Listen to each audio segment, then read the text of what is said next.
Hello guys. तो आज हम लोग पढ़ने वाले हैं कक्षा 9 भौतिक विज्ञान मतलब फिजिक्स पार्ट 1 और गति। ठीक है, तो इसके बारे में हम लोग पढ़ेंगे। तो चलिए सबसे पहले हम जानते हैं कि गति क्या होता है। तो यहाँ पर परिभाषा लिखा है कि किसी वस्तु में समय के साथ अपनी स्थिति में परिवर्तन को गति कहते हैं। कहने का मतलब ये है कि जैसे मान लीजिए एक पेन है, ये यहाँ पर रखा गया है। अगर मैं इस पेन को यहाँ से उठाकर यहाँ रख दूं, ठीक है, तो यहाँ से जब उठाकर इस पेन को हमने यहाँ रखा तो इसके स्थिति में परिवर्तन हो गया। पहले यहाँ था, अब यहाँ आ गया। तो यहाँ से यहाँ पर लाने में उसमें कुछ समय लगा कि नहीं। तो वही बोला है कि किसी वस्तु में समय के साथ स्थिति में परिवर्तन को क्या कहते हैं, गति। ठीक है। उसके बाद हम लोग पढ़ेंगे कि भौतिक राशियां। तो हम लोग जानते हैं कि वह राशियां जिनको मापा या तौला जा सकता है भौतिक राशियां कहलाती है। मतलब जिसको हम माप या तौल सकते हैं उसे हम भौतिक राशि कहते हैं। जैसे द्रव्यमान, बल, दूरी, चाल, आयतन, इन सबको हम क्या कर सकते हैं, नाप या तौल सकते हैं। ठीक है। अब हम लोग जानेंगे कि जो भौतिक राशि है वो कितने प्रकार की होती है। तो भौतिक राशि के प्रकार, तो भौतिक राशियां दो प्रकार की होती हैं। पहला होता है सदिश राशि और दूसरा होता है अदिश राशि। तो देखिए सदिश राशि किसे कहते हैं। वे भौतिक राशियां जिसे व्यक्त करने के लिए परिमाण के साथ दिशा की भी आवश्यकता होती है उसे क्या कहते हैं, सदिश राशि। कहने का मतलब सदिश राशि में क्या होता है, परिमाण के साथ, मोस्ट इंपोर्टेंट है ये, परिमाण के साथ आपका क्या आएगा, दिशा। और ये जो परिमाण है, ठीक है ना, इसका मतलब होता है संख्यात्मक मान। इसका मतलब क्या होता है, संख्यात्मक मान। संख्यात्मक मान का मतलब होता है गिनती। ठीक है ना, जैसे 1 2 3 4 ये सब संख्यात्मक मान का मतलब होता है गिनती। उदाहरण में वेग है, संवेग है, त्वरण है, बल है, आवेग है और इत्यादि। ठीक है। उसके बाद हम लोग पढ़ेंगे अदिश राशि क्या होता है। ठीक है। उसके बाद हम लोग क्या पढ़ेंगे, अदिश राशि के बारे में। तो वे भौतिक राशियां जिसे व्यक्त करने के लिए केवल परिमाण की आवश्यकता होती है। देखिए सदिश राशि में परिमाण के साथ दिशा और अदिश राशि में केवल क्या होना चाहिए, परिमाण। ठीक है। तो उसे क्या कहेंगे, अदिश राशि। ये सब इसके एग्जाम्पल है, जैसे द्रव्यमान, दूरी, समय, चाल, आयतन, दाब, कार्य। ठीक है। अब हम पढ़ेंगे कि गति के प्रकार, कि गति कितने प्रकार की होती है। ठीक है। तो सबसे पहला गति के प्रकार में हम लोग पढ़ेंगे सरल रेखी गति की। सरल रेखी गति होती क्या है। तो जब कोई वस्तु सीधी रेखा में गति करता है तो उसे हम क्या कहते हैं, सरल रेखी गति। मतलब कोई वस्तु अगर सीधी रेखा में गति कर रहा है तो उसे हम क्या कहते हैं, सरल रेखी गति। जैसे सड़क पर दौड़ते वाहनों की गति, जो सड़क पर वाहन दौड़ते हैं ना उनको, जैसे दौड़ते खिलाड़ी की गति, ये सब क्या है, सरल रेखी गति। ठीक है। उसके बाद हम लोग पढ़ेंगे कि वृत्तीय गति। तो वृत्तीय गति क्या होता है, जब कोई वस्तु वृत्त की परिधि पर गति करता है तो उसे क्या कहते हैं, वृत्तीय गति। मतलब जैसे ये वृत्त है, ठीक है, और इसको हम लोग कहते हैं वृत्त की परिधि। ये है क्या है, वृत्त की परिधि ना। तो जब कोई वस्तु इस पे गति करेगा ना तो उसे हम लोग कहते हैं वृत्त की परिधि। तो जब कोई वस्तु वृत्त की परिधि पे गति करता है तो उसे हम लोग कहते हैं वृत्तीय गति। जैसे सूर्य के चारों ओर पृथ्वी की गति, पृथ्वी के चारों ओर चंद्रमा की गति, घड़ी की सुइयों की गति, ये सभी कौन सी गति है, वृत्तीय गति है। ठीक है। उसके बाद हम लोग अगला पढ़ते हैं, अगला हम लोग पढ़ते हैं घूर्णन गति। ठीक है। तो देखिए घूर्णन गति क्या होता है, जब कोई वस्तु अपनी धुरी या अक्ष के चारों ओर घूमती है तो उसकी गति घूर्णन गति कहलाती है। धुरी या अक्ष का मतलब ये होता है कि जैसे मान लीजिए लट्टू है, लट्टू एक पॉइंट पर नाचता है तो उसी जो पॉइंट पर नाचता नहीं है उसी को हम लोग धुरी या तो क्या कहते हैं, अक्ष। ठीक है। जैसे बर्तन बनाने वाले कुम्हार के चाक की गति, घूमती फिरकी की गति। ठीक है। जैसे पंखा नाचता है तो उसकी गति। ठीक है, ये सब कौन सी गति है, घूर्णन गति। अब उसके बाद हम लोग आते हैं कि आवर्ती गति। ठीक है। तो आवर्ती गति क्या होता है, जब कोई गति करती हुई वस्तु एक निश्चित समय के बाद अपनी गति को दोहराती है तो उसकी गति कैसी कहलाती है, आवर्ती गति। कहने का मतलब ये है कि एक निश्चित समय के बाद अपनी जो गति है उसको क्या करेगा, दोहराएगा। जैसे मान लीजिए घड़ी है, तो घड़ी में 12 घंटे के बाद वो कितना होना, रिपीट होने लगता है। ठीक है, 12 घंटे के बाद का 12 घंटे के बाद वो रिपीट होने लगता है ना, उसी को हम लोग क्या कहते हैं, आवर्ती गति। जैसे सूर्य के चारों ओर पृथ्वी की गति 365 दिन के बाद फिर से रिपीट होगा, घड़ी के सुइयों की गति, ठीक। उसके बाद दोलन या तो कंपन गति। तो जब कोई वस्तु अपने मध्य स्थिति की दोनों ओर सरल रेखा में गति करता है तो उसकी गति दोलन गति कहलाती है। कहने का मतलब ये है कि मान लीजिए कि मध्य का मतलब बीच में, जैसे ये कोई वस्तु है, अपने मध्य स्थिति के दोनों ओर इधर भी और इधर भी सीधी रेखा में गति करता है ना, तो उसे हम लोग क्या कहते हैं, दोलन गति। जैसे झूले में झूलते बच्चे की गति, दीवार घड़ी के पेंडुलम की गति, जो टन टन बजता है उसका बात हो रहा है, ठीक है। ऐसे रहता है ना, घड़ी रहता है फिर इधर उधर बजता है, उसी का बात हो रहा है। उसके बाद हम लोग पढ़ेंगे, इसके बाद हम लोग पढ़ेंगे दूरी, ठीक है। यहाँ तो मोस्ट इंपोर्टेंट है, दूरी क्या होता है। तो यहाँ पर परिभाषा लिखा गया है कि रास्ते की लंबाई को दूरी कहते हैं, ठीक है। तो हम लोग दूरी का परिभाषा है कि रास्ते की जो लंबाई होती है उसे क्या कहते हैं, दूरी। अब यहाँ पे देखिए पॉइंट लिखा है, पॉइंट अच्छा है। यह एक अदिश राशि है, तो क्वेश्चन बहुत बार पूछा है कि दूरी कौन सी राशि है, तो दूरी कौन सी राशि है, अदिश राशि। इसका मात्रक मीटर होता है, हमेशा एग्जाम में पूछता है, याद कर लीजिएगा। दूरी सदैव धनात्मक होती है, ऋणात्मक और जीरो नहीं होती है। तो जो दूरी होती है वो क्या होगी, धनात्मक, ऋणात्मक और जीरो का हो सकती है, नहीं हो सकती है, ठीक है। और क्यों नहीं हो सकती है, क्योंकि आप जितना आगे जाएंगे आपका दूरी हमेशा काउंट होता जाता है, ठीक है ना, कभी घटता नहीं है। तो जब घटेगा नहीं तो जीरो भी नहीं होगा, ठीक है, इसीलिए। अब आते हैं विस्थापन। तो विस्थापन क्या होता है, किसी वस्तु के प्रारंभिक तथा अंतिम स्थितियों के बीच की न्यूनतम दूरी को क्या कहते हैं, विस्थापन। चलिए मैं समझाता हूँ। मान लीजिए एक पॉइंट है यहाँ पर, एक पॉइंट है यहाँ पर, ठीक है, 2 पॉइंट है। तो जहां से हम चलते हैं उसे कहते हैं प्रारंभिक बिंदु, और जहां पर जाके रुकते हैं उसे कहते हैं अंतिम बिंदु। तो प्रारंभिक बिंदु और अंतिम बिंदु के बीच का जो सबसे छोटा दूरी होगा उसे ही क्या कहते हैं, विस्थापन। कहने का मतलब जहां से चलेंगे हम और जहां पर जाके रुकेंगे उसके बीच का जो सबसे छोटा दूरी होगा उसे क्या कहेंगे, विस्थापन, ठीक है। यहाँ पर कुछ पॉइंट लिखा गया है, देखिए। विस्थापन एक क्या है, अदिश राशि है, इसको भी याद कर लीजिएगा, बार बार एग्जाम में पूछता है। विस्थापन कौन सी राशि है, अदिश राशि। इसका मात्रक मीटर होता है। विस्थापन धनात्मक, ऋणात्मक और शून्य तीनों हो सकता है। तो विस्थापन भाई ये तीनों हो सकता है, प्लस माइनस और जीरो, ठीक है। तो चलिए उसके बाद हम लोग पढ़ते हैं दूरी तथा विस्थापन में अंतर। अब हम देखते हैं कि दूरी और विस्थापन में अंतर क्या क्या है। देखिए पहला बात तो उसका परिभाषा लिख दे, रास्ते की लंबाई को दूरी कहते हैं, और गतिमान वस्तु की अंतिम तथा प्रारंभिक स्थितियों के बीच की न्यूनतम दूरी को विस्थापन कहते हैं। ये दोनों का परिभाषा है पहला पॉइंट में, जिसको आप लोगों ने समझ लिया है। दूसरा पॉइंट क्या है, तो दूसरा पॉइंट में है इसमें केवल परिमाण होता है।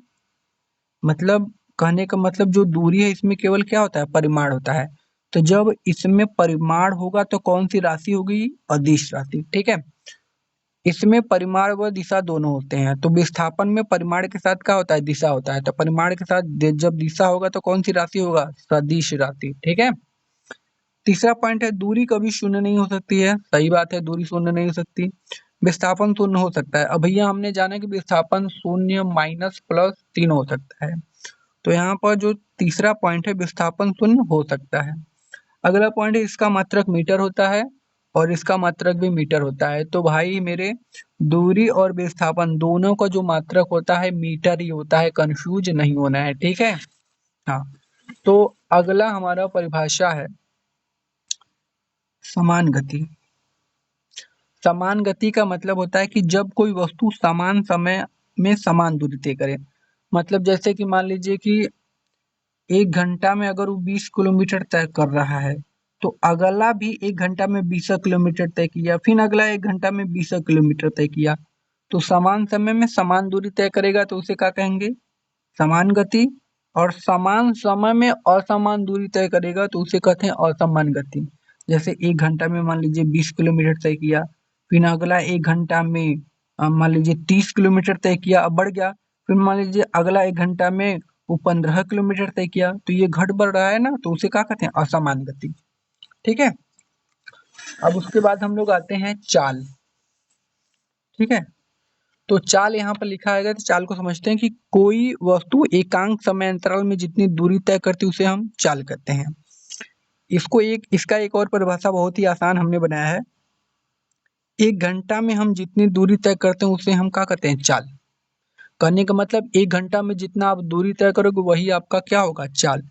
चाल बराबर होता है दूरी बटा के समय, यहाँ पर होता है v बराबर s/t, ये इसका क्या है, फॉर्मूला है। ठीक है। जो चाल का मात्रक होता है वो क्या होता है, मीटर प्रति सेकेंड। ठीक है। अब इसके बाद हम लोग पढ़ेंगे वेग, कि वेग क्या होता है। तो कोई वस्तु एकांक समय अंतराल में जितनी विस्थापित होती है उसे हम क्या कहते हैं, वेग। इसका भी एक और परिभाषा हमने बनाया है।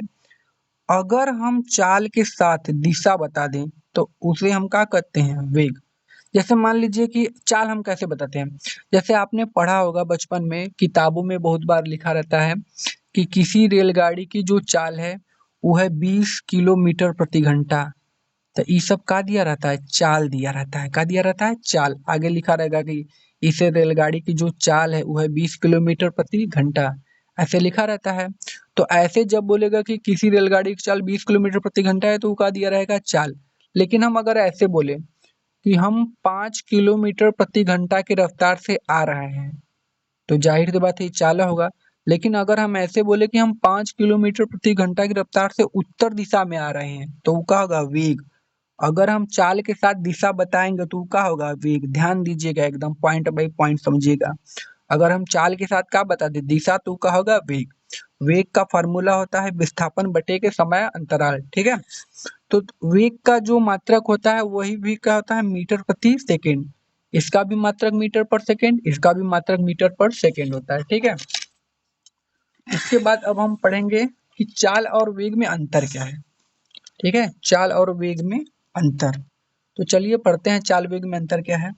देखिए यहाँ पर चाल है, एक, यहाँ पर दोनों का परिभाषा लिखा है। पहला, 1 घंटे में चली गई दूरी को चाल कहते हैं, चाल के साथ दिशा बता दी तो वेग कहलाता है। ठीक है, परिभाषा दोनों का है। यह एक अदिश राशि, कहने का मतलब चाल कौन सी राशि है, अदिश राशि है। और जो वेग है वो कौन सा राशि है, सदिश राशि है। इसमें केवल परिमाण होता है, तो जाहिर सी बात है अगर अदिश राशि है तो केवल परिमाण ही होगा, और ये सदिश राशि है तो परिमाण व दिशा दोनों होंगे। ठीक है। चाल सदैव धनात्मक होती है, तो जो चाल होगी वो हमारी क्या होगी, हमेशा धनात्मक। और जो वेग होगा धनात्मक, ऋणात्मक या शून्य तीनों हो सकता है। ठीक है। उसके बाद अब हम लोग पढ़ेंगे त्वरण। तो वेग परिवर्तन की दर को क्या कहते हैं, त्वरण। वेग परिवर्तन की दर को हम लोग क्या कहते हैं, त्वरण। कहने का मतलब ये है कि आप साइकिल चलाते हैं तो ब्रेकर आता है तो स्पीड कम कर देते हैं, जैसे ही ब्रेकर खत्म होता है तो स्पीड आप बढ़ा देते हैं। तो जो स्पीड आप कम करते हैं फिर स्पीड आप बढ़ाते हैं ना, उसी को हम लोग क्या कहते हैं, त्वरण। वेग में परिवर्तन होता है ना, तो त्वरण बराबर होता है वेग में परिवर्तन बटे के समय अंतराल। समय अंतराल का मतलब जब आप वेग बढ़ाते हैं या घटाते हैं तो उसमें कुछ समय लगता है, तो जिसे हम लोग क्या कहते हैं, समय अंतराल। ठीक है। ए बराबर, त्वरण को हम दिखाते हैं ए से, वेग में परिवर्तन को हम लोग दिखाते हैं v माइनस यू से, आगे काम देगा, याद कर लीजिएगा। और जो समय है उसको दिखाते हैं t से। ठीक है। अब इसका मात्रक मीटर प्रति सेकेंड स्क्वायर मोस्ट इम्पोर्टेंट है, बहुत बार पूछा है। ठीक है, एग्जाम में आपके इसका मात्रक जो है मीटर प्रति सेकेंड स्क्वायर होता है। ठीक है। उसके बाद हम लोग पढ़ेंगे एक समान चाल। क्या पढ़ेंगे, एक समान चाल। जब कोई वस्तु समान समय अंतराल में समान दूरी तय करे तो उसे हम एक समान चाल कहते हैं, बहुत ही आसान है। असमान चाल क्या होता है, जब कोई वस्तु समान समय अंतराल में असमान दूरी तय करे तो उसे हम क्या कहते हैं, असमान चाल, जो कि आपको समझ में आ गया होगा। I hope you can that understand. ठीक है। उसके बाद गति का ग्राफी प्रदर्शन, ये देखिए मोस्ट इंपोर्टेंट है, बहुत बार परीक्षा में आता है, बहुत बार, हमेशा ही आ जाता है, मान लीजिए। ठीक है। तो जो गति का ग्राफी प्रदर्शन है उसमें सबसे पहले हम लोग पढ़ेंगे कि एक समान गति। क्या पढ़ेंगे, एक समान गति। तो जो एक समान गति है वो क्या दिखाती है, एक सरल रेखा। तो क्वेश्चन कैसे पूछेगा कि सरल रेखा क्या दिखाता है, तो सरल रेखा एक समान चाल को दिखाता है। ठीक है। यहाँ पर देखिए ये हमारा क्या है, मूल बिंदु 0,0 है, ये एक्स अक्ष है, ये वाई अक्ष है। 20, 40, 60, 80 ये क्या है, समय है, जो कि किस में है, सेकेंड में है। और ये हमारी दूरी है जो कि किस में है, मीटर में है, 10, 20, 30 और 40। मान लीजिए कि हमने 20 सेकेंड में 10 मीटर का दूरी तय किया। 20 सेकेंड में यहाँ पर हमने लिखा है कि 20 सेकेंड में कितना, 10 मीटर का दूरी। फिर अगला 40 सेकेंड में हमने 20 मीटर का दूरी तय किया। फिर अगले 60 सेकेंड में हमने 30 मीटर का दूरी तय किया। फिर अगले 80 सेकेंड में हमने 40 मीटर का दूरी तय किया। तो क्या हमारे वेग में परिवर्तन हो रहा है? नहीं हो रहा है भाई। कैसे नहीं हो रहा है? क्योंकि देखिए 20 सेकेंड में अगर 10 मीटर चल रहा है तो 40 सेकेंड में 20 मीटर चलेगा ना, है कि नहीं? हाँ, तो हमारे वेग में परिवर्तन नहीं हो रहा है, तो इसीलिए ये क्या है, एक समान चाल, मतलब इसकी चाल जो है वो क्या है, समान है। ठीक है, अब इधर देखिए इसमें ये क्या है, अच्छा ये फार्मूला है वेग निकाले का, S two minus S one बटे के V two minus V one. S two S one का है, ई सेकेंड है, ठीक है, और ई का है वेग है आपका। ठीक है, अब इधर का है असमान चाल, कहने का मतलब क्या है, असमान चाल का मतलब जैसे मान लीजिए कि 2 सेकंड में मान लीजिए 3 मीटर चला, फिर फिर अगला 4 सेकंड में, अगला 4 सेकंड में 6 मीटर चल गया, तो ऐसे ऐसे मतलब वो मतलब अलग अलग चल रहा है ना, तो ऊ का है असमान चाल, मतलब इसकी चाल जो है वो समान नहीं है। ठीक है, तो अब हम लोग पढ़ेंगे अगला टॉपिक अपना, जो कि है वेग समय ग्राफ। क्या है, वेग समय ग्राफ। देखिए ये भी बहुत इंपॉर्टेंट है, इसको मैं समझा देता हूँ। देखिए ये हमारा 1 2 3 4 है, और इधर 10 20 30 40 ये वेग है किलोमीटर में, ये समय है घंटा में। ठीक है, अब मान लीजिए कि जो हमारा वेग है, ठीक है, पहले घंटे में 40 किलोमीटर है, कितना है, 40 किलोमीटर, और दूसरे घंटे में भी 40 किलोमीटर है, तीसरे घंटे में भी 40 किलोमीटर है, और चौथे घंटे में भी 40 किलोमीटर है। तो हमारे वेग में क्या परिवर्तन हुआ? नहीं हुआ। ठीक है, तो ई का है एक समान वेग है, यहाँ पर मैं लिखना भुला गया, ये क्या है, एक समान वेग, ये। ठीक है, कहने का मतलब ये है, देखिए जब, अच्छा ग्राफ को देखकर कैसे पहचानेंगे कि वेग घट रहा है कि बढ़ रहा है? जब ग्राफ नीचे से ऊपर जाएगा तो वेग बढ़ेगा, और जब ये ग्राफ ऊपर से नीचे की तरफ आएगा तो मतलब क्या हो रहा है, घट रहा है वेग। देखिए इसमें ऊपर से नीचे की तरफ आ रहा है, इसका मतलब वेग क्या हो रहा है, घट रहा है। तो जो u होता है उसे कहते हैं प्रारंभिक वेग, और जो v होता है उसे कहते हैं अंतिम वेग। ठीक है, ये आप लोग क्या कर लीजिएगा, याद कर लीजिएगा। ठीक है, अब देखिए इस चैप्टर का सबसे इम्पोर्टेंट टॉपिक आ रहा है, गति का समीकरण।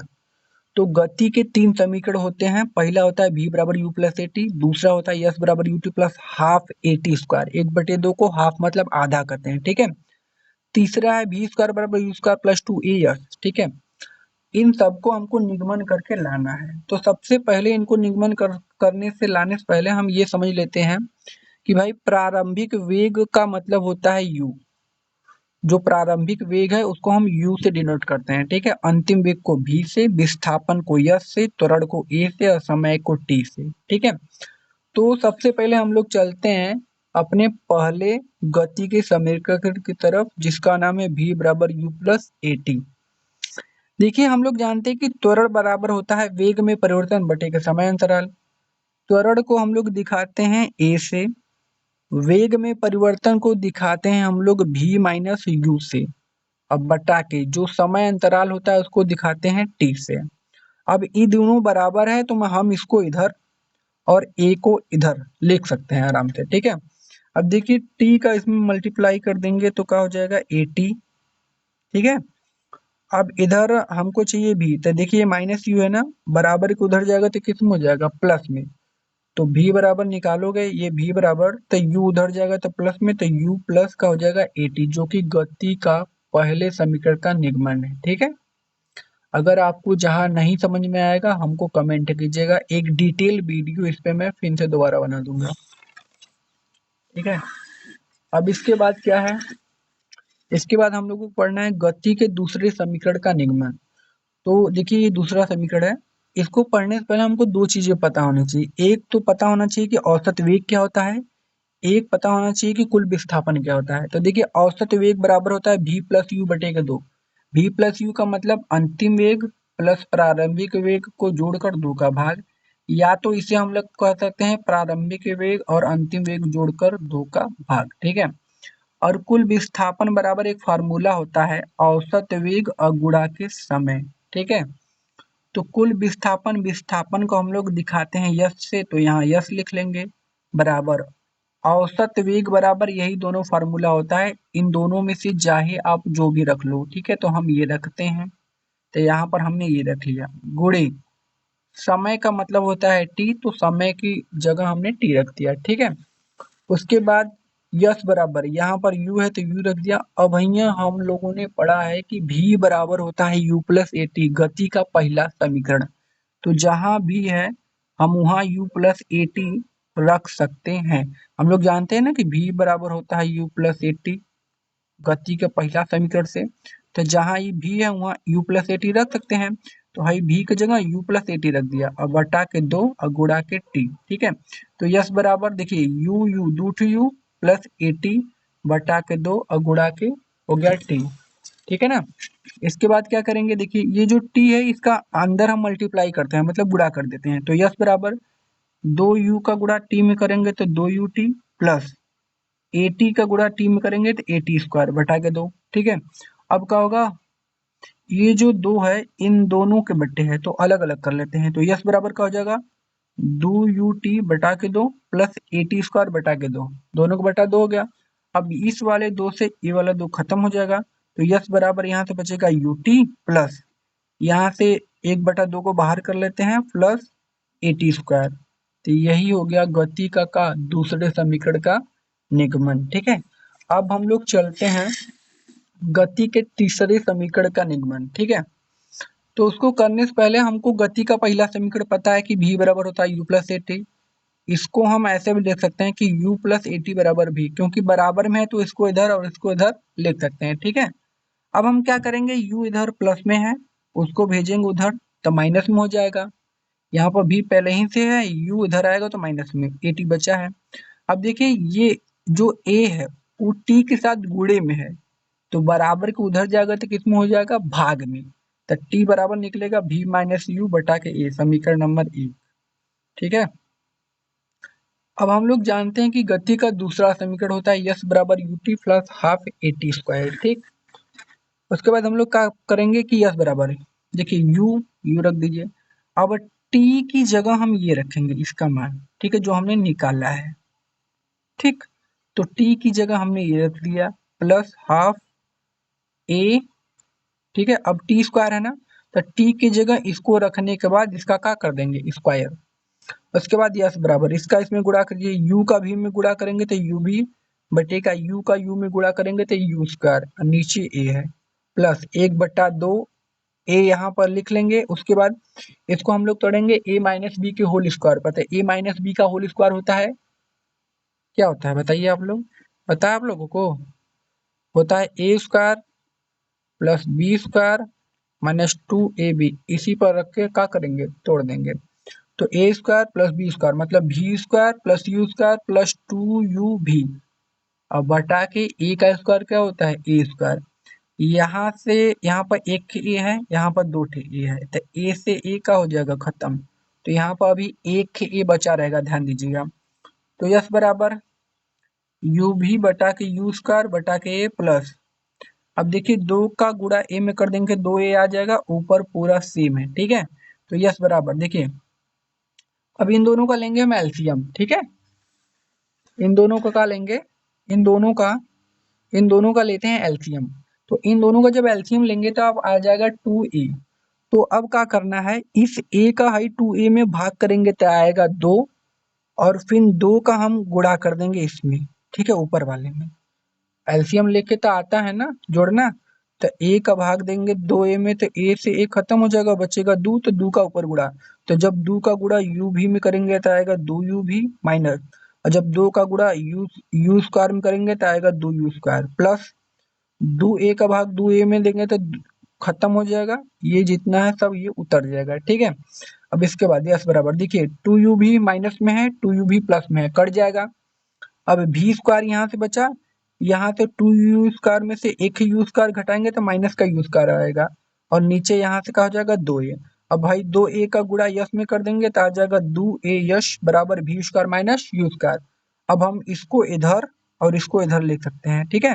तो यहाँ से हम लिखेंगे v square minus u square बराबर 2a यश। अब देखिए v स्क्वायर बराबर का हो जाएगा, देखिए u स्क्वायर माइनस में ना बराबर को उधर भेजेंगे तो किसमें हो जाएगा प्लस में, तो यहाँ हो जाएगा u square plus 2a yes. यही है गति के तीसरे समीकरण का निगमन। तो गाइस वीडियो अच्छी लगे तो लाइक करें, चैनल पर नए हो तो सब्सक्राइब करें।